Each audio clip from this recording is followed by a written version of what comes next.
SSG செய்திகள் வாசிப்பது கீதா. செங்கல்பட்டு மாவட்டம் மறைமலை நகர் நகராட்சிக்குட்பட்ட தேசிய ஜனநாயக கூட்டணியின் அதிமுக வேட்பாளர் எம் கஜா என்ற கஜேந்திரன் இரட்டை இலை சின்னத்திற்கு வாக்கு கேட்டு சூறாவளி பிரச்சாரத்தில் ஈடுபட்டார்.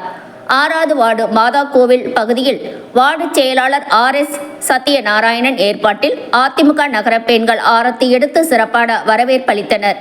இந்த பிரச்சார கூட்டத்தில் மறைமலை நகர் அதிமுக நகர செயலாளர் MGK கோபிகண்ணன், நகர கழக துணை செயலாளர் பாளையம், நகர அவைத்தலைவர் காளி, நகர அம்மா பேரவை செயலாளர் தசரதன், P காளி, M அருள், பாலா, MK ராஜா, மதன், வினோத் மற்றும் பாரதிய ஜனதா கட்சி, IJK, தமிழ் மாநில காங்கிரஸ், பாமக உள்ளிட்ட தேசிய ஜனநாயக கூட்டணி கட்சிகளை சார்ந்த நிர்வாகிகள், பொறுப்பாளர்கள் உட்பட 100க்கும் மேற்பட்ட மகளிர் கலந்து கொண்டு இரட்டை இலை சின்னத்திற்கு வாக்களியுங்கள் என வீதி வீதியாக சென்று வாக்கு சேகரிப்பில் ஈடுபட்டனர்.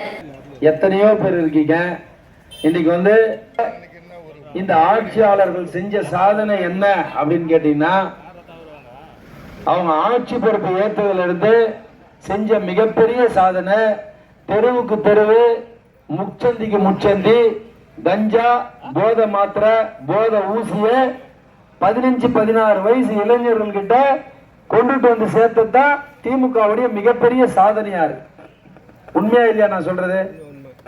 இனி நம்ம வீட்டுக்குள்ள 12 வயசுக்கு மேல இருக்கிற பசங்க எந்த தாய் தகப்பன் சொல்றதையாவது கேட்கிறானுங்களா?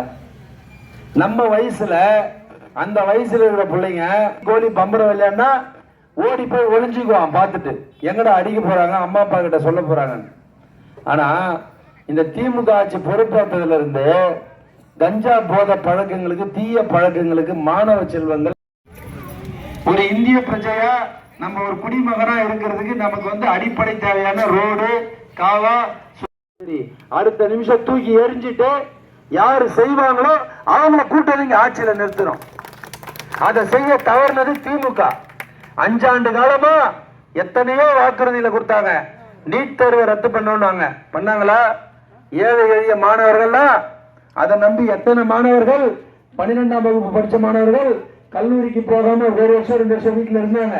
இந்த திமுகவோட பொய் வாக்குறுதியை நம்பி பண்ணல. வந்த உடனே ஒயின் ஷாப்பை மூடுன்னு சொன்னாங்க. மூடினாங்களா? கனிமொழி அக்கா சொன்னாங்க, இந்த தமிழகத்திலே இளம் விதவைகள் அதிகமாக இருக்கிறார்கள், அவர்களை பார்க்கும்போது என் கண்ணிலே கண்ணீர் வரல, ரத்தம் தான் வருது அப்படின்னாங்க. அக்கா, கனிமொழி அக்கா, நீங்க 5 வருஷம் முன்னாடி தேர்தல் பரப்புரையில சொன்னீங்களே, உங்க கண்ணில் தண்ணி வரல, ரத்தம் வருது, இளம் விதைகள் அதிகமானாங்க. இன்னைக்கு 22 வயசு, 20 வயசு, 18, 19 வயசுல ஒரு பொண்ணு கல்யாணம் ஆகுதுங்க. அந்த பையன் லவ் பண்ணி 1000 ரூபாய் இன்னைக்கு ஏத்தனால திமுக காரணம் அந்த 3000 ரூபாய் கரண்ட் பில்ல வாங்கிதான் உங்களுக்கு 1000 ரூபாய் தரான். மளிகை சாமான இன்னைக்கு அண்ணா திமுக ஆட்சி காலத்துல 5000 ரூபாய் 8000 ரூபாய் இருந்தா ஒரு மாசத்துக்கு மளிகை சாமான் வாங்கி சாப்பிடலாம். 1 லிட்டர் பால் இன்னைக்கு 35 ரூபாய் அன்னைக்கு, இன்னைக்கு 60,000. 5 லட்சம் இளைஞர்களுக்கு வேலை கொடுக்குறேன். இது வரைக்கும் இந்த ஆட்சி பொறுப்பேற்று 50,000 இளைஞர்களுக்கு இந்த செங்கல்பட்டு தொகுதியில ஒரு 10,000 பேர் எந்த இளைஞருக்கும் வேலை கொடுக்கலங்க. கழக நிர்வாகிகள், என்னோட வண்டியில் இருக்கிற அனைத்து கழக நிர்வாகிகளுக்கும் என் மனமார்ந்த நன்றியை தெரிவிச்சு,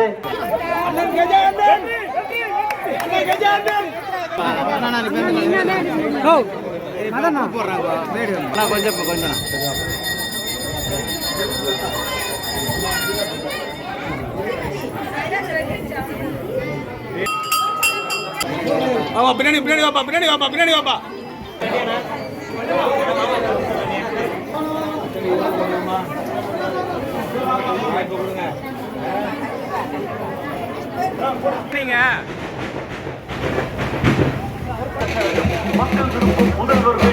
இங்க வீட்டு மனை இலவசப்பட்டா இல்லைன்னா 100% வீட்டு மனை இலவசப்பட்டா இளைஞர்கள் கவர்ன் தங்கம் கொடுக்கிறாரு. நிறைய தான் நடக்கும். சிந்திச்சு பார்க்கணும். நம்ம இந்த பகுதியில இருக்கிற தாய்மார்கள், ஏழை எளிய குடும்பத்தை சேர்ந்தவங்க எத்தனையோ பேர் இருக்கீங்க. இன்னைக்கு இந்த ஆட்சியாளர்கள் செஞ்ச சாதனை என்ன அப்படின்னு கேட்டீங்கன்னா, அவங்க ஆட்சி பொறுப்பு ஏற்றதுல இருந்து செஞ்ச மிகப்பெரிய சாதனை தெருவுக்கு தெருவு, முச்சந்திக்கு முச்சந்தி, கஞ்சா, போதை மாத்திரை, போதை ஊசிய 15-16 வயசு இளைஞர்கள் கிட்ட கொண்டுட்டு வந்து சேர்த்ததான் திமுகவுடைய மிகப்பெரிய சாதனையா இருக்கு. உண்மையா இல்லையா நான் சொல்றது? இனி நம்ம வீட்டுக்குள்ள 12 வயசுக்கு மேல இருக்கிற பசங்க எந்த தாய் தகப்பன் சொல்றதையாவது கேட்கிறானுங்களா? நம்ம வயசுல அந்த வயசுல இருக்கிற பிள்ளைங்க கோழி பம்பரம் விளையாடினா ஓடி போய் ஒளிஞ்சுக்குவான் பார்த்துட்டு, எங்கடா அடிக்க போறாங்க, அம்மா அப்பா கிட்ட சொல்ல போறாங்க. ஆனா இந்த திமுக ஆட்சி பொறுப்பேற்றதுல இருந்து கஞ்சா போத பழக்கங்களுக்கு, தீய பழக்கங்களுக்கு மாணவ செல்வங்கள் ஒரு இந்திய பிரஜையா நம்ம ஒரு குடிமகனா இருக்கிறதுக்கு நமக்கு வந்து அடிப்படை தேவையான ரோடு, காவா, அடுத்த நிமிஷம் தூக்கி எரிஞ்சிட்டு யாரு செய்வாங்களோ அவங்கள கூட்டணிங்க ஆட்சியில